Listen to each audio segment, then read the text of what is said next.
If I remember correctly from my history, and that's always a question, it seems to me that the subject of weapons of mass destruction has always been on the table. Granted, at times they were spears and bows and arrows, but everybody was trying to find some way of either defending themselves or dealing with an aggressor or being aggressive to somebody else. And often that other party was the tribe next door, it was the village next door, it was the region next door, but it was always kind of near at hand, because if you thought about the weapons that they had at those times, it was almost impossible for them to be transported by man or beast. But come the middle of the 20th century, all of that changed in a dramatic way, in a difficult way, with the coming of nuclear weapons, with the ability to deliver them at great distances and with great accuracy. And that continues to this day. And we see this issue about weapons of mass destruction all the time, whether it's North Korea, whether it's Iran, whether it's China, whether it's Pakistan, India, it's always on the table. So the question is, how do we, as a foreign policy group, understand weapons of mass destruction in that context? We're fortunate today to have somebody with a lot of experience in that subject coming to us from far away, but via the electronics. Rebecca Hersman is the director of the Project on Nuclear Issues and the senior advisor to the International Security Program at the Center for Strategic and International Studies. Ms. Hersman joined CSIS in April of 2015 from the Department of Defense, where she served since 2009 as a Deputy Assistant Secretary for Defense for countering weapons of mass destruction. In this capacity, she led the DoD policy and strategy to prevent WMD proliferation and use, reduce and eliminate WMD risks, and respond to WMD dangers. If that wasn't enough, Ms. Hersman also is a key leader on issues ranging from Nuclear Security Summit, the elimination of serious chemical weapons, and the Global Health Security Agenda. She served as DoD's principal policy advocate on issues pertaining to Biological Weapons Convention, Chemical Weapons Convention, Nuclear Proliferation Treaty, and Cooperative Threat Reduction Program. Ladies and gentlemen, please help me to welcome Rebecca Hersman to Chappaqua. So I'm probably the least popular person when it comes to talking about nuclear policy. And here's the reason why, in my opinion. I sit almost dead center in a set of policies that are dominated by those who think largely from sort of a far left perspective and from a far right perspective. And I sometimes feel I sit on a very lonely island in the middle, occasionally by myself or with a few others. But what it does let me do, I think, by having that perspective, is try to offer some interpretation of what I see going on in the highly polarized world of nuclear policy. And I'm going to try to share a little bit of that with you today. I think that might lay out some of the issues, and then I really want to hear questions from you. Before I go too much farther, could you just remind me how long you would like me to talk before we switch to questions? Generally, our speaker does 30 to 35 minutes, and then we do about another hour of Q&A. Does that work for you? Okay, no problem. So at the end of the day, what we're going to really, what I want to talk about is the role of nuclear weapons in deterring our adversaries and all of the various things we do to try to support that in a context that reduces the risk of any type of use of a nuclear weapon, which is really the fundamental goal, right? The fundamental goal of nuclear deterrence is to deter our adversaries at the lowest level of armament and highest level of stability possible while ensuring confidence and credibility in that deterrent. Now, what goes into that concoction, so to speak, can vary. It can vary based on the security environment that we're in. It can vary based on the tools at our disposal. It can vary based on the policy prerogatives of our political leadership.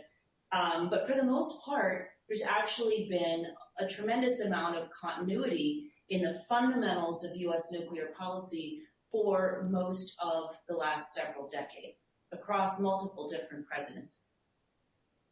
So that is kind of the root of what we do. So what are the key components and what are the controversies that we face today? The first component are the actual capabilities. How many nuclear weapons do we need to have? And how do we need to posture them? And when we talk about posturing them, we are really talking about what types of delivery systems, where should they be located? For now, we continue to have, and a succession of reviews have supported what we call the strategic nuclear triad. So that is the presence of our nuclear weapons with delivery systems that include an air leg, our bomber wing, that include a sea leg, which are our long-range boomers, our submarine fleet that carries the largest number, and includes our ICBMs, 400 strong at 3 major bases across a large section of the United States. Those are the legs of the triad. In addition to that, we have a modest number of what's called dual-capable aircraft located in Europe with requisite capabilities of somewhat what are considered sub-strategic range, but I don't think their value is any less strategic than anything else. It's almost like a fourth leg. So that is our fundamental posture. The second major component of our deterrence are all of the tools that we use via arms control. So in my view, arms control is a tool of and support to deterrence because it speaks to our ability to manage deterrence at the lower level of armament and the higher level of transparency or stability. And why is that? Is because arms control, especially in the form of a New START, which limits us to 1,550 warheads, actually provides not only caps on the overall capability and their related delivery systems in a way that's counted and shared between the two countries, but provides a means of communication between ourselves and Russia through various structures and entities, transparency through the inspections regime that exists to support it, as well as verification and other techniques. So what it really does, in my opinion, is allow us to more safely manage deterrence at a more reasonable level. And going back, since the end of the Cold War, arms control has played a critical role, going back to President Reagan and then throughout a succession of arms control agreements, has played a critical role in maintaining a degree of strategic stability at those lower levels and allowing those levels to decline. So that's the other major component. The third component, I would say, for our purposes of discussion today, is the software of our posture as opposed to the hardware, the what do we have and where do we have it, and then the arms control that helps us manage sort of numbers and distribution and transparency. We have basically the words and the structures and the communications and the command and control and so forth that goes with our nuclear capability. That third section includes things like our declaratory policy. How specific or how ambiguous are the red lines about which we might threaten the use of nuclear weapons? What types of attack might we be willing to threaten the use of nuclear weapons? Are we willing only to threaten the use of nuclear weapons in response to an adversary's nuclear attack? That's often called sole purpose. Our current policy under multiple presidents is no, that in fact we don't have a sole purpose doctrine. The current administration in the most recent nuclear posture review that in fact they kind of emphasized that non-nuclear strategic threats could potentially warrant a nuclear response. Come back and talk about that. That is not a change from any of the prior policies. We have never had a sole purpose doctrine, but it was a bit of a change of emphasis. and that is something that has caught the attention of it. We also do not have, but many have called for, what's considered a no first use type declaratory policy, basically saying we will never use a nuclear weapon first. We would only use it in response to a first strike by another party. Again, we've never had that type of capability, or excuse me, that type of policy. Believing it would actually, it's rooted in a few things: a lack of confidence that others would ever actually do it themselves, and the fact that in the height of a crisis, there might be circumstances when you would not want to wait and absorb the first attack before you would consider moving first. It also relates to a similar issue that gets a lot of controversy, which is called launch under attack or launch under warning. And that is the capability that the United States understood we were under strategic attack. Then, in other words, we were actually seeing the direct warning or perhaps tracking through the radar of what we believe were nuclear armed missiles. There is at least the capability and a process to launch our own weapons in retaliation before we have absorbed that first. It's all pretty dire stuff, but those elements, those software pieces, speak to the 50% component of deterrence, which is that you can have all the capability in the world, but you need the credibility. You need to believe that we are capable of using those weapons effectively, that we can do so in crisis, that we have the secure command and control to manage it, and that the adversary believes that, and that the adversary believes that we retain the cognitive, management of that process. So going back to the capability, when we think about what's the controversy today, what is everyone arguing about? Because I don't know if you experience the highly polarized argument around nuclear policy where you are. I live it every day. And it is a very highly polarized, highly politicized fight right now. And it falls into several of these basic. The first category is, how much do we need? How much do we need to spend? Can we have an adequate deterrent capability at a lower cost or a lower quantity? Number two, do we need to constrain or revise our policies in such a way to make it harder to use nuclear weapons? There's several things that come around in that argument. It has everything to do from altering policies, such as I just described, like sole purpose or no first use or no launch under attack, or things that are called de-alerting. I can talk about that if you want.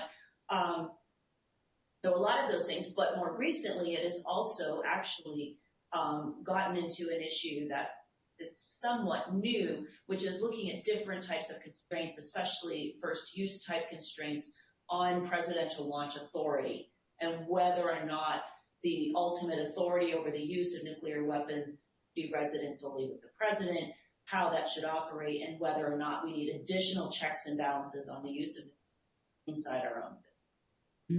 Then finally, the third area of extremely recent, but long-standing, but recently in the controversy is what to do about arms control. Because of course, in 2 years, the New START treaty will expire. We have the option, if both countries agree, to extend it by 5 years.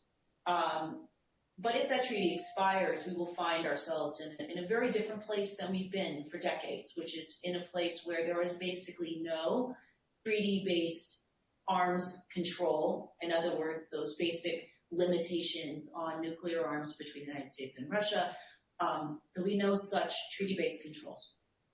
But of course, the big controversy that has occurred in the last few weeks has been the purported decision, it has not been actualized yet, but the purported decision by the president to withdraw from the INF Treaty, the Intermediate Range Nuclear Forces Treaty. Now that is a complex issue. I'll take a minute to explain that, because when we talk about arms control and the future of arms control, I actually think it's incredibly important to look at each agreement, each set of laws, each set of compliance issues or not individually, and let them stand on their own merit. So if you look at the START treaty, which is the treaty that actually manages those strategic caps between the United States and Russia, the general consensus is that the treaty is being complied with by both sides. In other words, both us, we and the Russians are following the basic rules. The basic benefits of transparency are present for both. There are no significant, what we call compliance issues that we are aware of currently in that treaty. No sense that someone's specifically violating or developing something or building capability. Now, what both sides have, the Russians have a lot of it, is what we call upload capability. In other words, there's an ability to break out of those top line numbers quickly and fairly easily, at least in terms of warheads, should the treaty expire. INF is a very different situation. And in the case of INF, I'd like to break this down into two things, because there is the substance of INF, nature of the violation, how that treaty has been functioning the last almost 5 years, and the process that unfolded in to use a technical term, I will simply describe the INF process that unfolded through the president's press conference, followed by, that whole that was really, honest to God, a hot mess. That's the most technical description I can come up with for that. It did not go the way those who were inside government were working. I don't know why that happened. I don't know how that happened. I'm not sure who really knows. I don't know if it was on purpose or mistake, but this disclosure ahead of actually completing the notification process with the Russians, ahead of following a set of steps that had been agreed to in NATO, ahead of consultations with key allies, has just kind of made this worse than it had to be, and frankly, made the United States look like far more of the culprit in the dynamic involving the INF Treaty than we ever should. Because the reality is this: the United States has continued to comply with all of its obligations under the INF Treaty, and the simple fact is the Russians have not. They have developed, tested, and now deployed the SSCA capability that is a flagrant violation of the treaty. And really, they're hardly a pretense about it now. Not only that, this set of violations have been known about, worked on, eventually disclosed to Congress, going all the way back to 2014. So it has been a huge challenge to both this presidency and the prior administration, and a growing perception that the Russians, in my opinion, were pretty hell-bent on developing this capability in violation. So that presents a different dilemma. How do you live with an arms control treaty where you're the complying party and the other party is really using the treaty as sort of a cover to diminish political, especially in Europe, objection to the deployment of these capabilities that should have, Europe pretty upset, but basically kind of using the treaty as a fig leaf for treaty violating behavior that's actually quite threatening. And that is highly problematic. And as a brief tangent, I'll say, this is not the only treaty in which the Russians are doing. The other prominent treaty, while not a nuclear issue, and I find too few people who work on nuclear just don't understand this happening, in the chemical weapons convention context, which is actually one of the most robust, most strongly verified, most universal arms control treaties ever developed. In that treaty, the Russians are flagrantly violating. They have done so both through the fundamental enabling of the Syrian use of chemical weapons on many scores, read dozens of occasions, and covering for that and obstructing to protect them inside the mechanisms of the OPCW. So in other words, basically using the OPCW, the Organization of Prohibition of Chemical Weapons, almost as a tool against its own central tenet. So that's the ultimate kind of working against from the inside. And they've done that not only for multiple years in terms of covering, protecting, and enabling Syrian behavior, but then, of course, most recently last spring, through the use of a Novichok agent on a NATO ally and a fellow states party in UK in Salisbury, and the subsequent attack there. And it's maybe some don't appreciate the magnitude of what happened in that attack. But I do try to make people aware of it because we all talk nuclear. Just to give you a sense of how serious that attack was and what it did. Yes, it's true. Only one person ultimately died and four people were seriously injured with long-term health effects. That might seem like not much until you know a couple of things. For starters, the bottle, I don't know if you can see my hands, but the little bottle that was wrapped up, that was discarded by the GRU operatives that carried out this attack, casually discarded in Salisbury, and then ultimately later found. I usually use this like a quiz question, but it's a little bit difficult over Skype, and I ask audiences to guess how many lethal doses were casually discarded by these operatives in Salisbury. The number is over 4,000. That one bottle had more than 4,000 lethal doses. That's how lethal that stuff is. And it was just discarded. Who knows who else it could have killed? But let's just remember these operatives carried a minimum of 4,000 lethal doses into that states party, that NATO ally. I think that's important to keep in mind when we're trying to be very sober about Russian behavior in the context of arms control. So we go back to the INF Treaty. The United States is in a terrible pickle with this treaty. I'm going to put aside, like I say, the mechanics and the process of what was recently done, because as I said, I would view that, as just a mess. But the core problem, what to do about such a foundational treaty when its fundamentals of compliance have so collapsed, is a very difficult question, because it's, and clearly we can withdraw, which we can still do. That has not technically happened yet, or various other mechanisms under that treaty. And then we're still trying to figure out who are we hurting? Are we actually imposing a cost on Russia? How do we do that? Do we stay inside a treaty that's being flagrantly violated? As an administration official said at something I was at recently, that's not arms control, that's just self-control. So it's a real dilemma.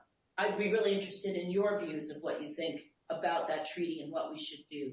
But it's a serious, serious problem that doesn't have an easy answer. So we look at that, in terms of where we are. The final thing I would close on is with some of these other things in terms of posture and modernization. Where are we now? So last spring, this administration issued its, just checking my time to make sure I haven't gone too far over. Okay, just about done. So last spring, this administration issued the Nuclear Posture Review, and it did make a marked change in some areas from the last Nuclear Posture Review, although most would argue the actual words on the page were of somewhat more limited change in policy, and I'm happy to walk through those in specifics. But it basically retained and endorsed fundamental modernization program that had been supported and submitted to Congress going all the way back to 2011, following the signature of the New START Treaty, which called for the modernization of all three legs of our nuclear triad. Why are we modernizing three legs of the nuclear triad at once? Well, because we delayed and we delayed and we delayed and we didn't make the investments over time, and we pushed them off as far as we could. And that produced that situation. Yes? No. We're just doing some mechanics here. Okay, no problem. I thought it was coming. I'd ask you a question. So what has happened over the last year, just on that program, is that for the most part, it received quite a lot of support on the Hill. All of the initial funding continued to be approved, despite some serious objections and the moniker, the $1 trillion Triad, and so forth. But for the most part, it went well through Congress, the Republican Congress. Now, the next year could prove to be a bit more interesting. New Democratic House and the new chairman of the House Armed Services Committee, Adam Smith, is not a huge fan of nuclear weapons and has stated his strong desire to cut back on the modernization program, to seek substantial savings and some substantial reductions. At a minimum, it means a couple of capabilities that were proposed by the current administration to deal with some risks they associate with Russia. These are called euphemistically by the administration these supplemental capabilities.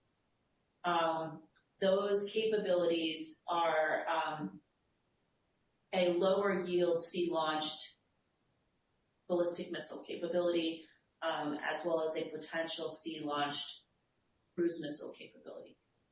Those new supplemental capabilities are probably at risk in the new Congress. The problem is, if you eliminate those, you save almost no money.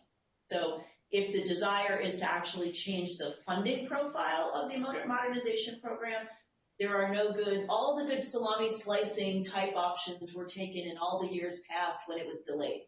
So you only have really hard decisions that can be taken.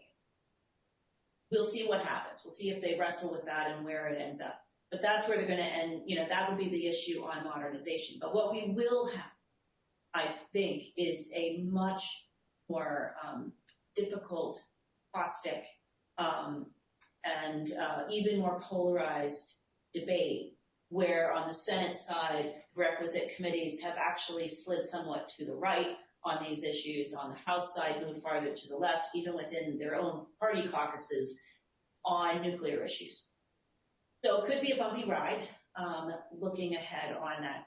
I tried to lay out a pretty broad set of issues. I think it would be good if I stop here, if that's okay with you, and you can point me in some new directions of what else you want to talk about. Thank you. Let me ask a broad question of you.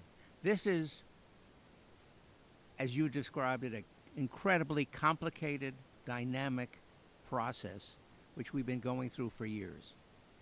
If you were to identify the 3, 4, 5 major mistakes we tend to make in trying to resolve that, what would those be? Question.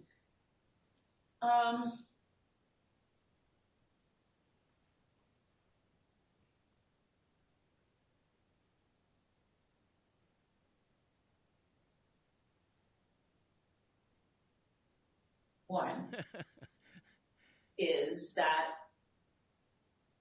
we have and there's some good reason for this, but it produces some bad outcomes sometimes. Nuclear policy has a tendency actually to not shift a whole lot.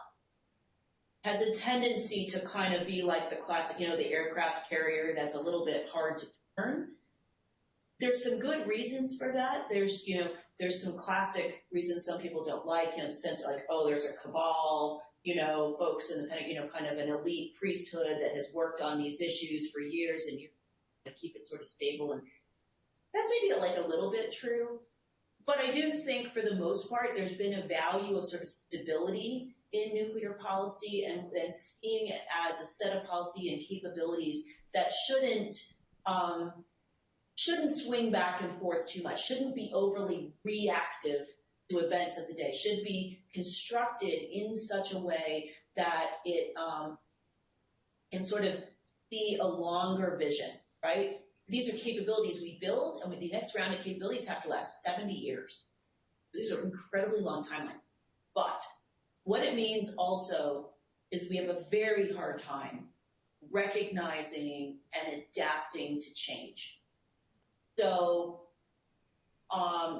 post-2010, but especially post-2014, I think, and I say this as a former Obama administration official who worked in these things, and I view it as sort of self-criticism, we had a very hard time adapting to a world of living with a very different Russia. A Russia that was making changes faster than we were, and that we were having a very hard time letting go of certain things and certain policies and approaches to try to kind of toe-to-toe with them a little better, at least from a policy perspective.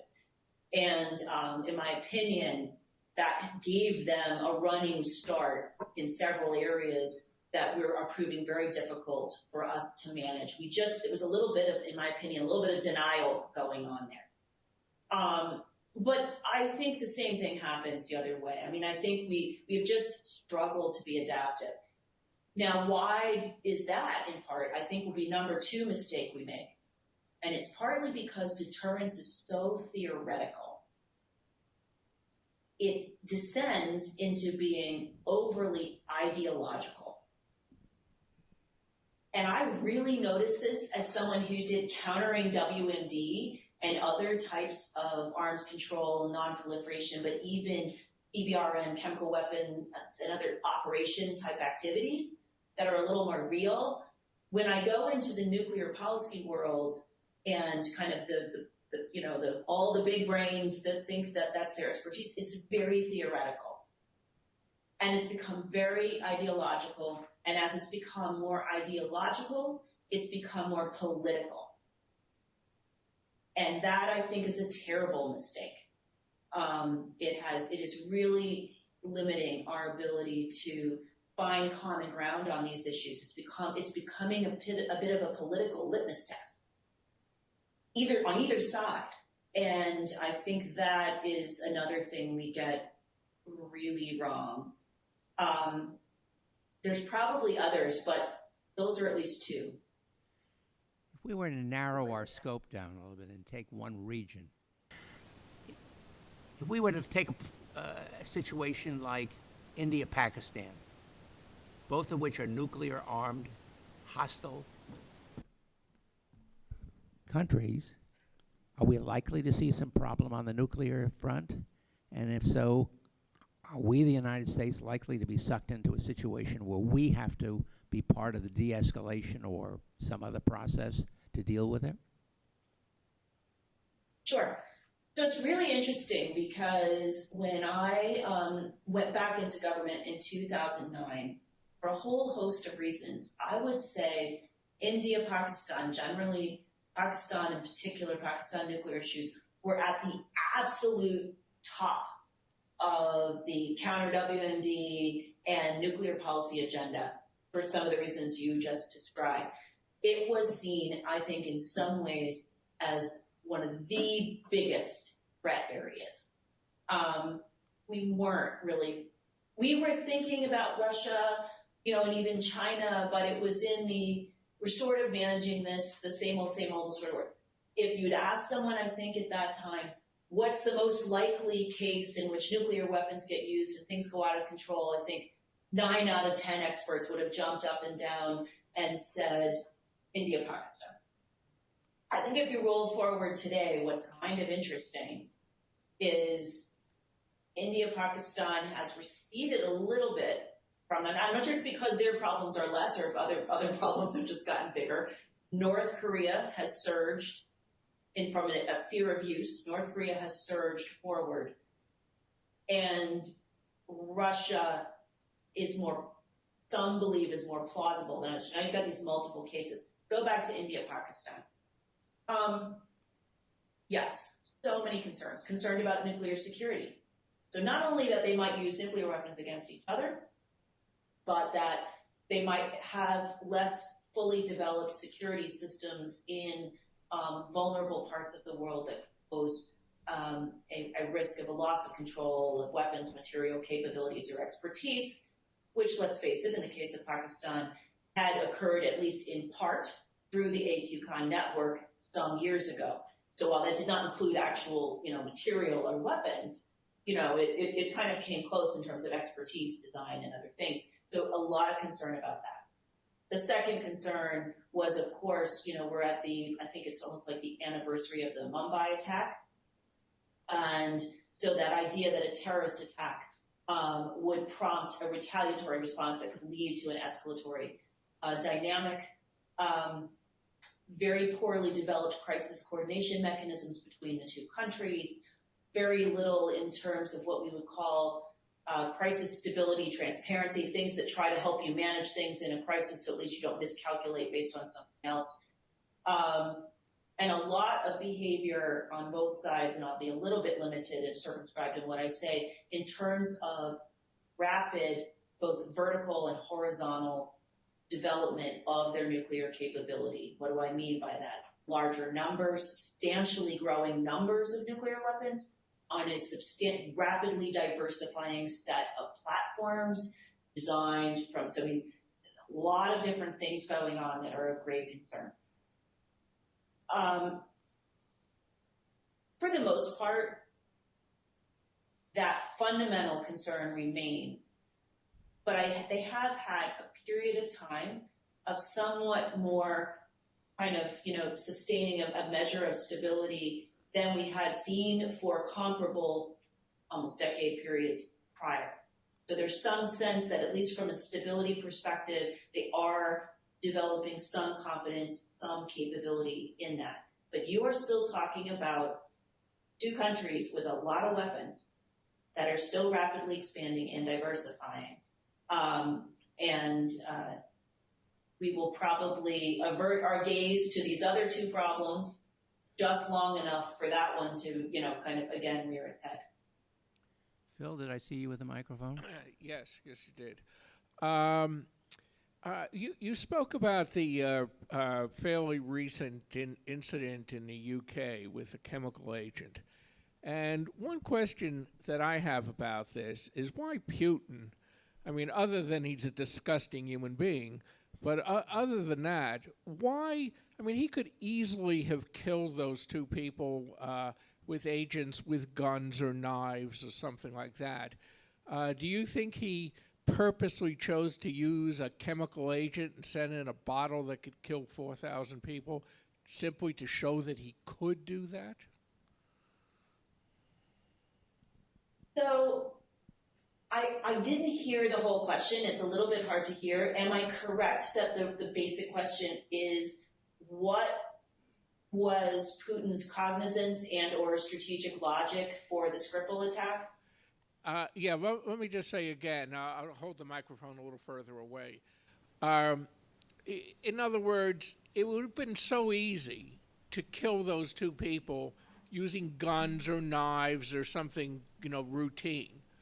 Why was he so intent on choosing to kill them using a chemical weapon? So, obviously, really, I mean, from a fact-based perspective, I don't know, right? It's not, I can give you a few theories, or reasons that make me believe that I find it almost completely implausible that the attack was not known and authorized by Putin. I can't find a path to that. All indications are that he routinely is involved in a kind of decision-making of that sort of prominent choice. I think people would have said the same thing about the rather infamous polonium attack that occurred on Litvinenko, which left this trail of polonium around London. So I think there was full cognizance of that choice. Now, that doesn't mean that it's impossible that there was also a bit of what I might call keystone coppery in the execution, because it's just hard to imagine some of what's come out. You're just like, so I don't know, all the way down to the techniques of execution, how much was that orchestrated, but I believe there was strategic cognizance and direction. Now, let's talk about why, because it seems crazy. I mean, it took me a week to get my jaw off the ground when Louisa May first made the announcement that it occurred. And it's partly based on my prior knowledge of this, some of which. So I was just stunned. But I think my working theory, which is all I can give you, is that this is part of a broader pattern. It is a pattern of intimidation. And in the case of this attack, it's intimidation in two forms. It's intimidation, spectacular intimidation of individual opponents to the Putin regime, which again was done in the Polonium attack, is done in other things. It's a very, there is a track record of this, of being rather spectacular in terms of really showing I can get you anywhere, I can make this super painful, I can really intimidate you. But I also believe, but there are some people who disagree with me, I also believe this was an act of national intimidation aimed at the Brits. I think they believed they could, they've been testing the limits with the Brits, and there's where you have to look at this in the context of kind of all of the various, what we're starting to kind of ubiquitously call gray zone activity, everything from election meddling to other things, demonstrating an ability to interfere, to intimidate, to coerce. And I think in this case, they miscalculated. I think that they thought they would get away with more from the Brits. I think they thought the Brits would be more cowed. I think maybe they underestimated the technical capabilities of the Brits in that process, which are excellent. And so I think in that case, it's the classic threshold testing. I think they tested the threshold to see how intimidating, how much big a signal they could send to the Brits to try to keep them on the political sidelines of everything. But in fact, kind of in classic British fashion, they stayed on the sidelines until they really, really didn't. And I have to say the Brits have led some of the most spectacular international diplomacy in this area I've seen in my career over the last 6 months. I feel like I have to use all my good language, so I won't swear anything, but they were just kind of like, you hit my line, you hit my limit, and I'm going for it. And they have thrown everything at this diplomatically, and I think they put the Russians on their heels. So in that sense, I think Putin overplayed that hand. But that's what he does. He pushes and pushes on those thresholds until, he gets too much of a reaction, and then he moves on to something else. So those are some of my best guesses. But I have to be honest, that's what they are, they're guesses. Earlier, you talked about hardware versus software. And one of the software questions you seem to be raising is the question of understanding the intent. I am going to ask you guys to talk as loudly as you can or in one microphone, because it's just very hard to hear. I'm so sorry. Okay. Earlier, you talked about hardware versus software. And one of the software issues really, I think, is do you understand the intent of your adversary? And you seem to be dealing with that quite a bit in this answer to Phil's question about what happened in England. Tyler, I think you have a mic? Yes. Can you hear me? Yes. Oh, okay, great. If, in fact, the U.S. does withdraw from the INF, the Intermediate Range Treaty, would that give the Russians a great excuse 2 years down the road to balk at signing or re-signing the START agreement?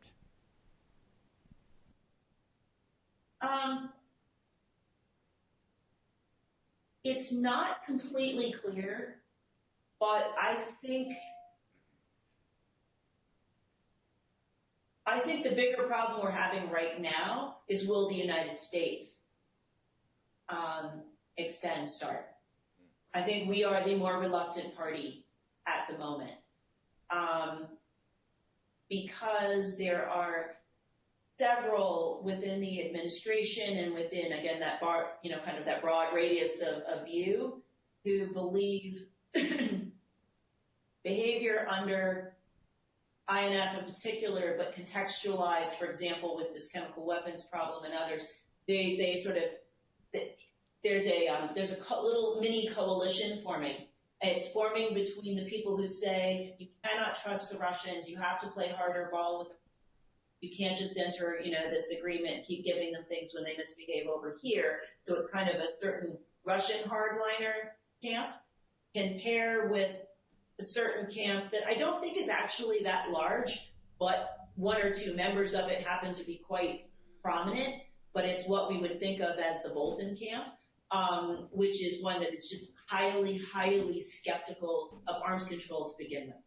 I laid out a vision that says arms control, when done properly, is a foundational piece of a successful deterrence policy, not just a non-proliferation policy.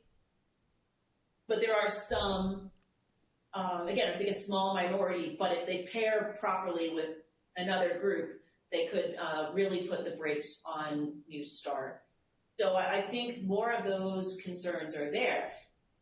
I think the problem with the INF withdrawal is, does Russia even care?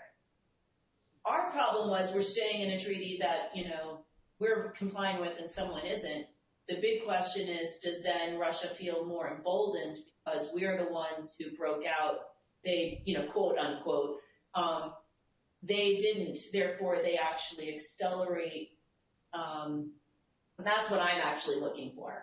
If they show restraint in INF, say they somehow figure out how to show some restraint, that's one context.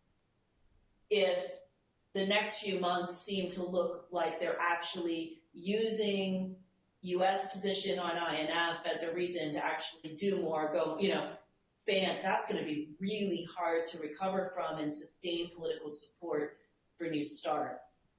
I hope we can break it apart and treat each one as a standalone.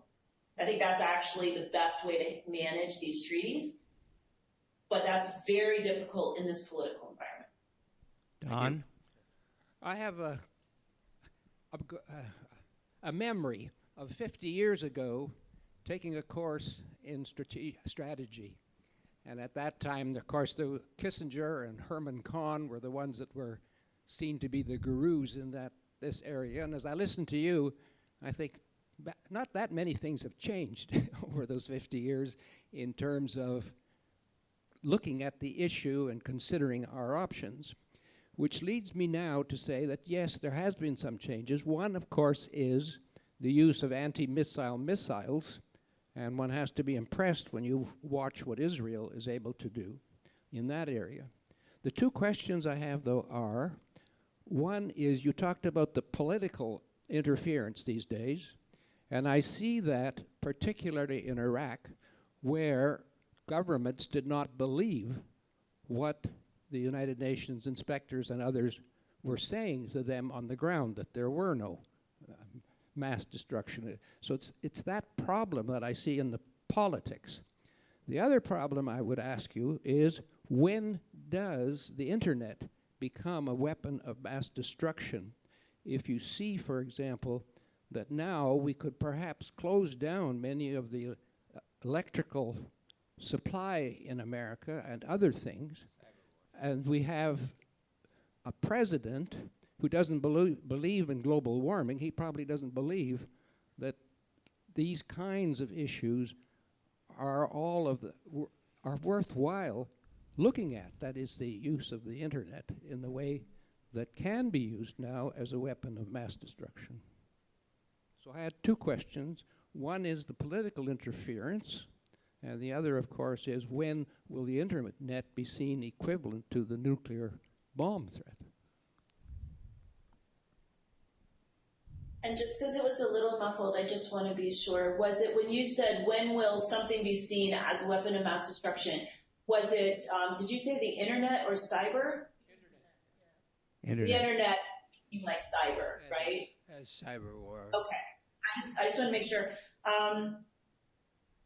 So let me hit on a couple of things that I think are important, because I think you're right.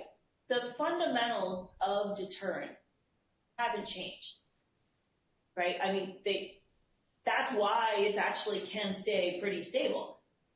The fundamentals are the price you will pay for considering this action are so overwhelming that it is not in your interest to consider it. And all we really debate in many ways are a few aspects of that. What is sufficiently overwhelming?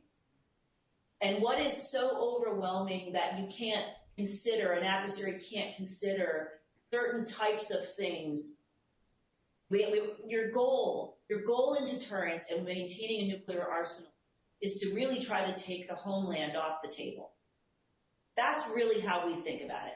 We are saying, foundationally, you cannot exterminate us, or we will double exterminate you. And therefore, you cannot achieve a war aimed this way.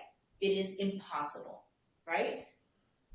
Now, we get into the details of what is enough, where is enough, how many aim points do you need, how many weapons do you need, what are all these things you need to do so you can't decapitate us. We get into all those details. They're like, a gigantic math problem.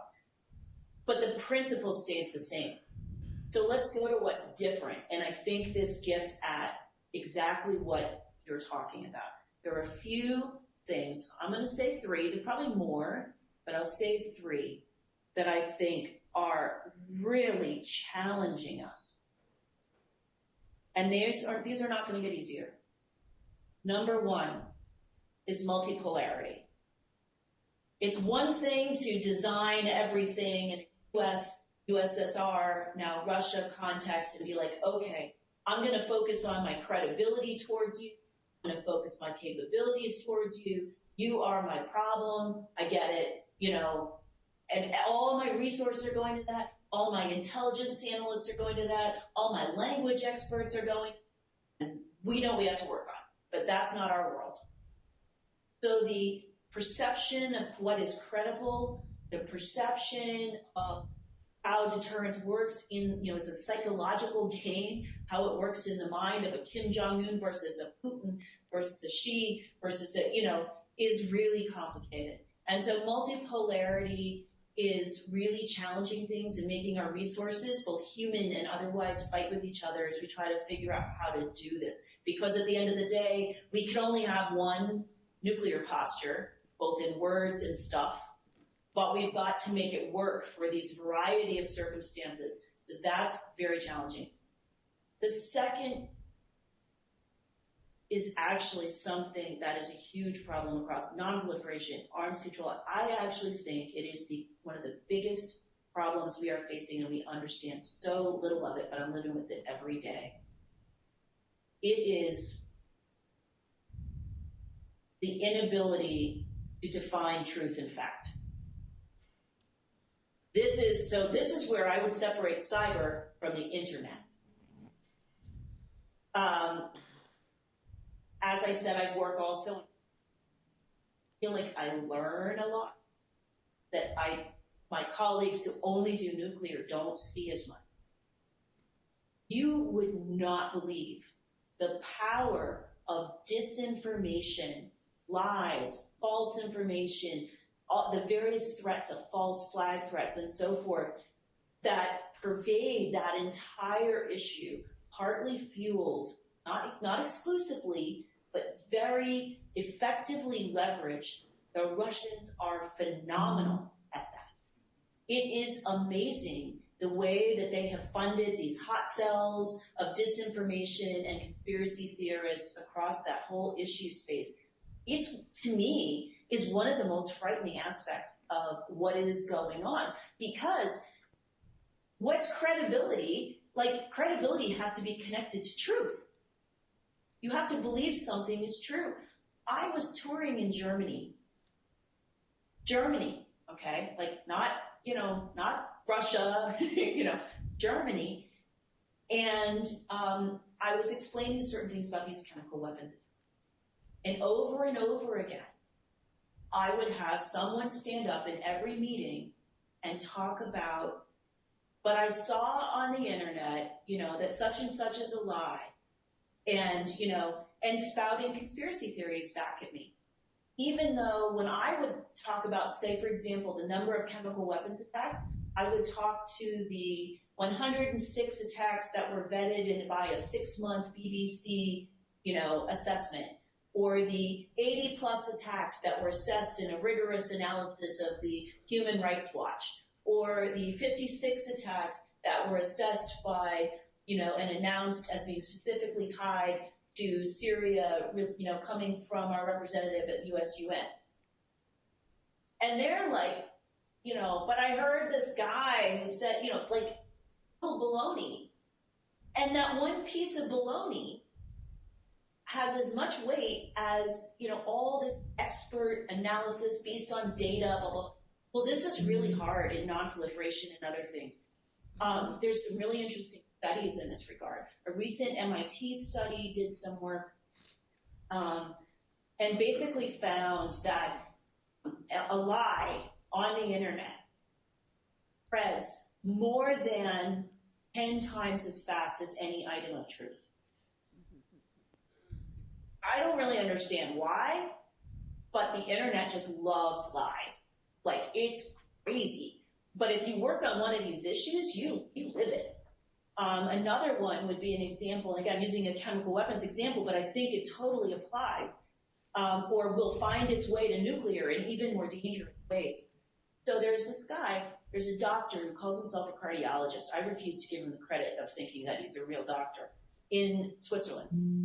And this guy did a tweet of 3 dead Syrian children who were, had no physical injuries on their bodies and were clearly, victims of a chemical weapons attack, okay? And he used the authority of his position claiming to be a cardiologist to say, this picture has been faked by the white helmets, who are these, folks who respond to these attacks. This is a fake, it's a staged attack because the leads, when you they put like a heart monitor lead on someone, the leads are not in the right place. A real doctor wouldn't put them there. So 2 days, within 2 days, this tweet had been retweeted more than 6,000 times. Okay, it got picked up by all these little hotbeds of things and very much amplified through this Russian network. So 6,000 tweets, and then you can get another thing of Twitterology and like how many impressions and stuff, tons more, right? 2 days later, less than 72 hours later, because a little group of people who are trying to hound the lies on this stuff got after this guy, he went up on another tweet and said, okay, I'm correcting myself. I was wrong. I didn't see where this lead was. I saw this one. You're right. Their leads are not in the right place. I wish I could, like if I was with you, I would now be asking you a quiz question. I'd be saying, how many times do you think that tweet was retweeted? Wow. Appalling. 43 times. Correction issued in less than 72 hours. The guy saying he lied to begin with, it's over 6,000 to 43. So now imagine those are your dead children. And the lie that they're not really dead and they were faked is 350 times more powerful than the fact they're not coming back. So that's what we're up against in disinformation. Disinformation is going to kill us. Every diplomat that goes out there, they face a diplomat who's been fed in countries around the world that have been fed one false line, one seed of doubt based on a lie, and then that's all you're hunting down to try to prove every lie wrong. I've run into it more times than I can count. Foreign policy is changing, diplomacy is changing, deterrence is changing, credibility is changing if we can't get a handle on putting truth on top of fiction. So yeah, I've gone on about this, but this is a huge issue. The last one is technology. The world is changing in terms of technology. We have not wrapped our heads around how it's going to fundamentally change deterrence. It's changing the way our delivery systems are going to work. It's changing the way we can stratify strategic nuclear deterrence from things in the conventional realm. It is increasing our ability to see threats and risks, perhaps even in predictive ways, but in ways that may not be stabilizing. It is potentially offering ways to impose some form of strategic attack. You mentioned a cyber attack, and put us in these very difficult conundrums about how do we deter that? How right, how wrong, how moral, how ethical, how anything is it to consider a nuclear retaliation for that non-nuclear attack, even if it's devastating? Huge, huge problems posed by the advent of technology. So deterrence is old. but the problems are very current. They're very real if we want to keep it viable for the future. Evelyn? Thank you for your honest approach. If Talk right into that microphone. Oh, okay. I know the one. Like this? Yes, you're talking into here. You need to talk. Oh, thank you so much. Okay. If the incoming House of Representatives is successful in limiting funding towards modernizing our current nuclear arsenal, will we, in the immediate future, be unable to catch up and therefore defend ourselves?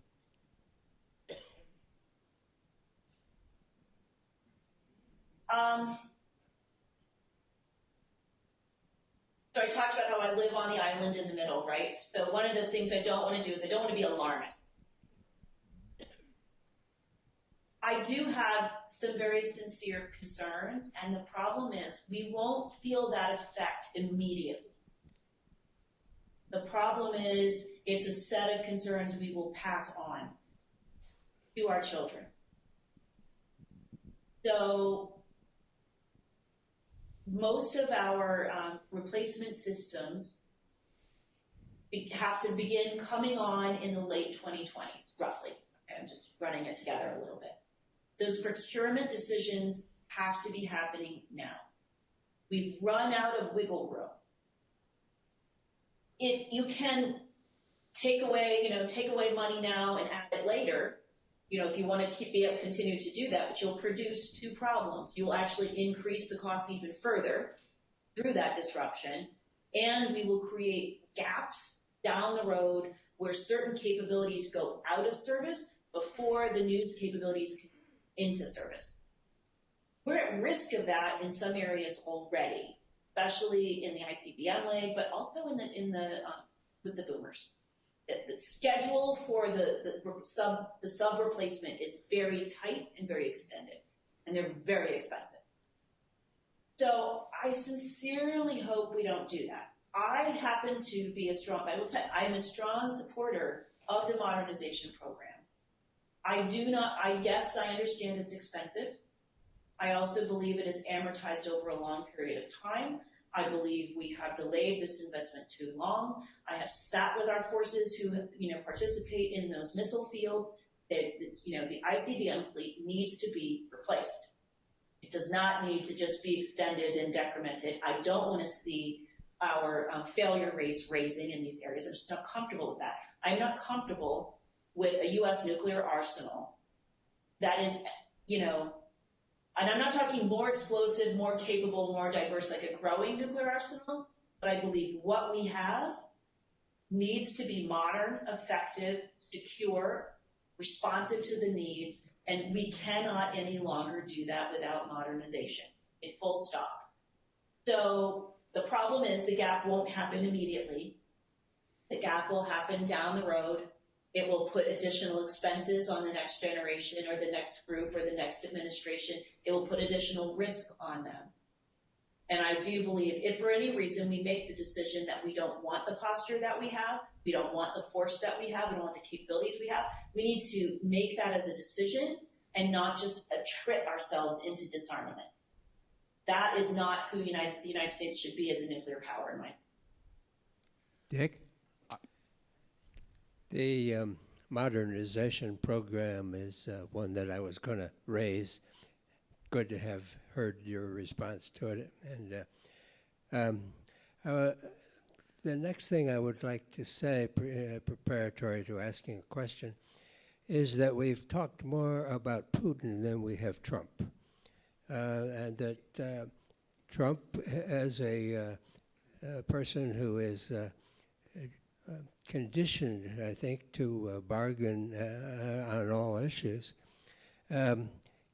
probably would use the threat to modify the medium-range missiles program or treaty, which he hasn't done, is a device to threaten Russia with this change and see what happens. The other areas in which he has done the same thing is in trade and other issues, and first reactions to the questions about the START program. Now, this is a Putin-Trump situation. At the same time, we are aware that Trump at least is constantly seeking improved relations with Putin and with Russia. And I don't know how to make sense out of all that within the context that you've been raising. Could you clarify it? Well, whatever.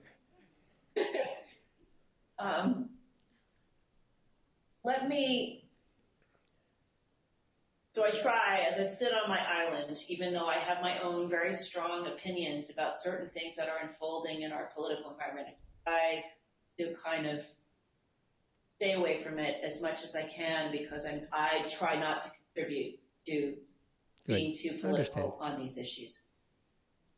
That said, I think there are a couple of things that we need to think about in that context. First of all, I don't know. The Trump-Putin bromance thing is just a mystery to us all. So I don't really even know how to begin to really understand it. I understand actually at a policy level the recognition. This was very present in the Obama administration, frustratingly so in a few areas. And I already mentioned I didn't think we changed from our Russia policy fast enough in the last administration. The recognition that, oh my God, life would be so much better if we and the Russians could get along is not lost on anyone, right? Like that everyone recognizes that if you could get there that way, that would be better, okay? And recognizes that the prospect of conflict and deteriorating relations with Russia has the capacity to be incredibly dangerous. So I understand the impetus to try to do that. But that it doesn't make a lot of this other highly personalized engagement on the world stage make a lot of sense. So I think there are a few things that I would say that are important from the Trump perspective. It is very difficult with especially like the Europeans say back to us, it's like, yeah, that's nice, you're on a high horse about, but, you know, what happened with JCPOA? The Iranians were complying and, you know, you stepped away just because you didn't like it before you started. All of these other agreements where there was a sense of compliance, you know, you just stepped away. So yeah, you're saying you don't want to do this because, so it's just a lack of confidence, a lack of trust, right? Because we've stepped away from a series of, over the last, 2 years, a series of international agreements, and have disparaged them and seen them as disadvantageous to the United States and built a sense of lack of trust and confidence in the United States as a treaty or, partner. And yet we're riding a pretty high horse about INF. And the hypocrisy of that is not lost on. So that's a significant problem in this space. The other thing that is been a big problem over the last years and definitely contributes to the kind of the hostility and tension on the issue is that the nuclear policy kind of insiders, the ones who write the Nuclear Posture Review and kind of live in the nuclear policy ivory tower and all of that, there's a lot of communication there and some degree of consensus. And so I think a lot of people who wrote the current posture review were really upset, like personally wounded and upset by the level of criticism that was coming from the left, from former Obama administration officials and so forth about the nuclear posture review and really leveling it at them more criticism than they thought they deserved. They thought, the drafters thought, hey, wait a second, we fended off all the hard, right things, like we stayed inside, treaties, we were doing all these things, we're compliant, we didn't, say we're going to start testing, look at all the things we didn't do that we could have been pressured to do from the right. We didn't do any of that, and you guys are going crazy on us. From the left side, they were looking at, this priesthood and saying, are you crazy? Yeah, all right, the words on the page are nice, except that they're not what the president's saying. The president's saying tippy top. The president is saying we need more nuclear weapons. The president is saying all these things about treaties and arms control and other things. The president at this time, right when this came out, is sounding like he's trying to light up a nuclear war with North Korea. So whatever words and posture you have in this fine piece of paper that you spent months writing is good, but what we're really worried about is what the president's doing and saying. And then ultimately, remember, nuclear policy, the decision to use a U.S. nuclear weapon is fully and ultimately invested in the president. Yes. Therefore, even more than other aspects of national security policy, the president's words and demeanor, and dare I say, even manner and perspective and mental state applies differently because the level of power is so concentrated. In my opinion, it's concentrated for the right reason. I understand why it is. I also believe that it's the electoral system that needs to address concerns about that type of national security authority. But it's really challenging the system because both sides are right about part of this, right? But both of those sets of issues are very difficult. So President Trump is a real factor. And he really affects how things are interpreted. And it can be challenging. Harry? Thank you. If you can, I'd like to take us back to the nuclear modernization issue for a couple of seconds. Can you hear me? Nice and loud, because it's very muddled, is why it's so hard to hear. All right, well, again, given the Pentagon's long history of poor management and profligate spending, how can we be assured that anything as large as the nuclear arms modernization program can be undertaken with fiscal prudence or some sense of timeliness? And a related question is, other than to feed the inter-service rivalry beast, why do we really need a triad?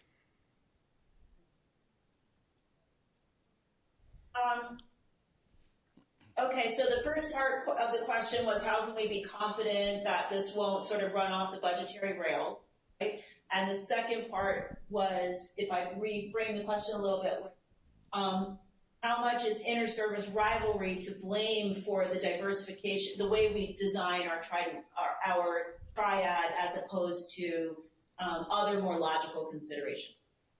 So interestingly enough, let's go with the first one. The first one, well, you can't. All you can do, there are things you can do to try to set the conditions so that there is less of that. That has to do with really, the putting in place the right types of requirements and the right types of acquisition oversight. I'm not really an acquisition expert, I will tell you honestly, but I do know one of the worst things you can do for acquisition is start, stop a program, which really is highly disruptive and only drives the cost up further. And getting the requirements right up front is really important. I hope there's a few areas where I have some concerns, but I hope they've largely done that.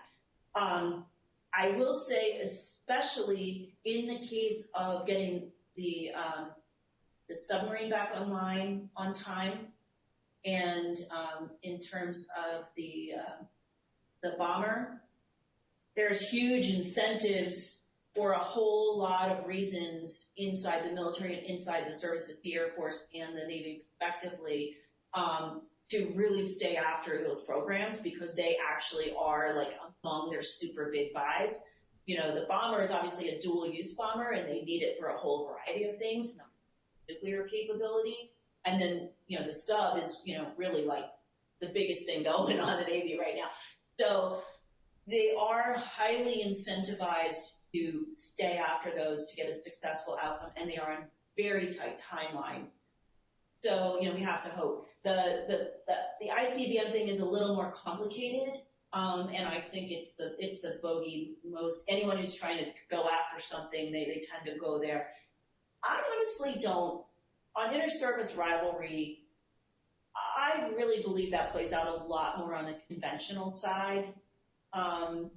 Like how many different air forces do you need? How many, really plays out. And I'm not really an expert on that, but you do sort of see it and experience and kind of scratch your head and go, why can't we just be one force, and why service aspects have to be so large? In the case of nuclear, remember, the missile capabilities and the bomber capabilities are all in the Air Force. And then you really have the subs that are separate. I really don't see those as rival risks, because they're not in any way easy substitutes one for another. And I don't think anyone actually imagines. There are people who have some fantasies about reducing the number of subs. There's really no one who fantasizes about getting rid of the subs. So they just don't do it. And they don't really do it about the bomber either, even though they're very upset about how expensive it is. They're very different capabilities. The ICBMs are kind of structurally different, but they're not really an inter-service rivalry. They're all within the Air Force. I think we have done a lot in terms of the way they consolidate the look at this between Global Strike Command and U.S. Strategic Command, as well as the way things are consolidated in the Air Force in particular, the establishment of a stronger A-10 structure in the Air Force service. So there have been a lot of reforms at the combatant command level and at the service command level, especially within the Air Force, which is where most of the problems were. I am sure the problems are not all fixed, but I also feel confident that things are better than they were in the 2008-2009 timeframe. Khusro? I was quite surprised to hear when you said that the Russians have been in violation of the treaty and have been so for a long time. And not only have they been in violation, they have been in flagrant violation. I was surprised because one doesn't hear about this as in the news. It's not a burning issue for us. Nobody seems to be caring too much about it. One hears a lot about the war on terror and a whole lot of other issues. And one hears about, and we've covered this, you've covered this, going after Iran, when they're not in violation, going after Iraq, when there are no WMDs. So my question is there a lack of political will to take on the big boys? And we just hope that this will go away. Yes. Okay. I mean, and look, to some extent, that could be called prudence, right? Up to some point, that would be called prudence. And you might want to be prudent in the way that we interact with another nuclear nation that has potentially hostile intentions, and that we want to avoid returning to a blatantly adversarial relationship. So to some extent, prudence is good, but lack of political will is bad. And what is the line between those two? That might be a little bit, kind of in the eye of the beholder. I do want to touch on why wasn't this present in the public arena as much? Because I think this is one of these difficult, truth fiction type situations. When the United States, without getting into any details, when the United States first became aware of some of these Russian systems and the extent to which they were actually proceeding to testing, which is what is prohibited. So testing as well as deployment and so forth. But you can do research and development of prohibited systems, but you can't test, and go onward from there. That's what's actually prohibited. So initially, in the earliest stages, the U.S. information on this was derived from very sensitive intelligence sources, which makes it very difficult to figure out how to share that information, both in terms of challenging the Russians and even in terms of explaining the problem to allies and partners. So for quite a while, that excuse, stood. Now, I want to say it was about 18 months ago or a year ago, and I don't remember exactly, but there were several open, press reports and so forth. Once it really got to the fact they actually deployed the SSC-8 capability, and then ultimately that last spring when Putin did this big speech you might have heard about, talking about a whole bunch of capabilities, he basically, as I heard one administration person say, made life a lot easier because he just, declared things that, we might have only known through more sensitive sources. So the information has become more public, so that for at least a while, that lack of publicly usable information and balancing the relative trade-off between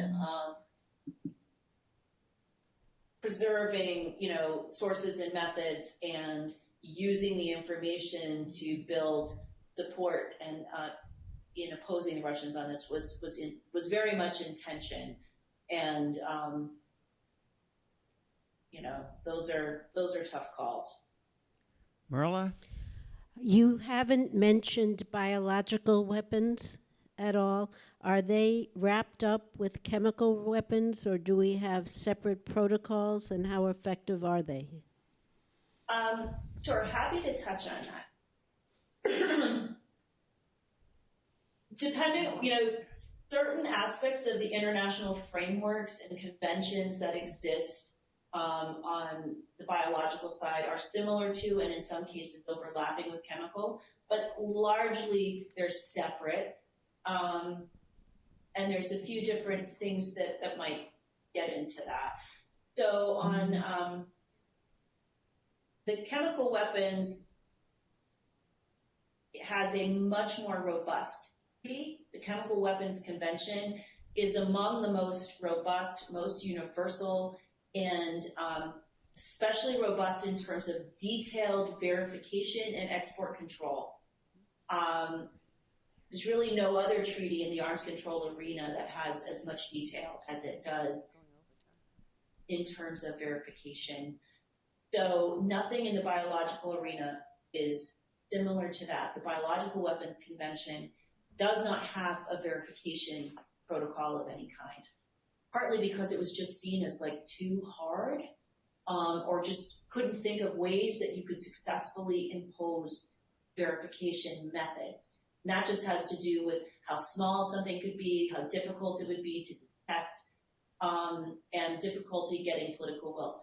I wouldn't read into that necessarily an intent by nations to retain biological weapons or see them as more valuable or the things that are just more difficult because of the intersection of the deliberate use of biologics and the naturally occurring disease. And the fact that that becomes a bit of a swirl.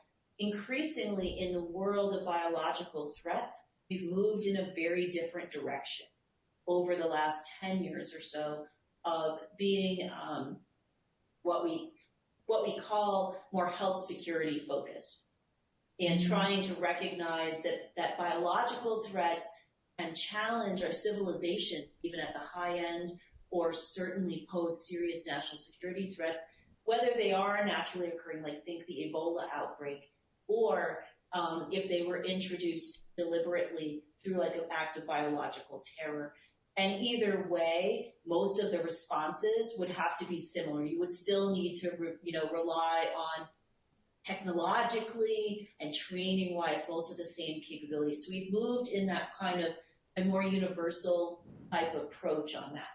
There's no, naturally occurring chemical weapons attack. So it's a much cleaner thing. The other thing that we're dealing with in chemical weapons right now is that they're actually being used. You have the VX attack in the Malaysia airport. You have the Skripal attack in the UK. You have, scores and scores of attacks in Syria. You have similar attacks in Iraq. You have both the Syrian regime as well as ISIS. You've got a lot of different actors that are challenging it from a use perspective. We are very cognizant of the potential risk of limited or terrorist use of biological weapons. We have very little evidence of that ever occurring. Doesn't mean it couldn't, but we just don't have the same real world, occurrence going on. So I think that we are properly evolving in a way where those two things are somewhat more uniquely and galvanizing international support in more appropriate ways. In the case of biological threats, getting the Biological Weapons Convention to work cooperatively with things like the World Health Organization and to kind of integrate our approaches. Probably the best way to keep us safe from biological threats, whether it's, a new flu pandemic like 1918 or, an Ebola risk or even a technologically derived risk through gene editing and gene manipulating. We're going to handle those this way using those types of international institutions and probably let chemical weapons be their own unique thing, as is nuclearism. Rebecca, let me end with one question. We've talked a lot about Europe. We've talked about the Middle East. We've talked about Asia. Is there any part, particularly of the Northern Hemisphere, that is not being addressed effectively? Such as the So I heard the part where we talked about some of the region. I missed which region did we not talk about? Is there any, for example, in the polar region that we should be concerned about? Well, I think that is a really interesting question. And I think this kind of fits into this category of, I think, we occasionally arrive to the strategic challenge a bit late and have to play catch up. And I think that the Arctic is a great example of that. The militarized Arctic is a huge issue. The Russians and the Chinese, to a large extent, are heavily militarized in the Arctic. We are vastly less so. They have far more operational capability in the Arctic. And especially I forget now the numbers. Like we had something like 2 or 3 operational icebreakers and they have, 4 or 5 times as many, which really increases their ability to kind of have latitude.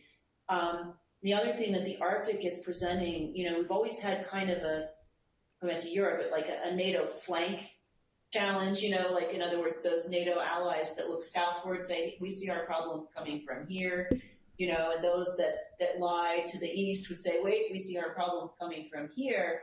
Increasingly, it's really interesting to talk with Northern European allies, and that includes, for example, the Irish and the Scottish, which is a little interesting as you look at UK politics, but also the Nordics and others. This look at the Arctic and the way they perceive the threat environment coming from the north is very different, and their role in our broader integrated transatlantic security arrangements is really changing as well. So I think it is a huge challenge of trying to, as the Arctic becomes increasingly accessible and transit grows there, it is going to grow explosively. And we haven't been well postured for that. It'll be interesting to see if we can find a way to turn that around. Thank you so much for sharing with us this morning, Rebecca. We really appreciate your being with us today. Thanks for having me. I appreciate it. Have a wonderful day.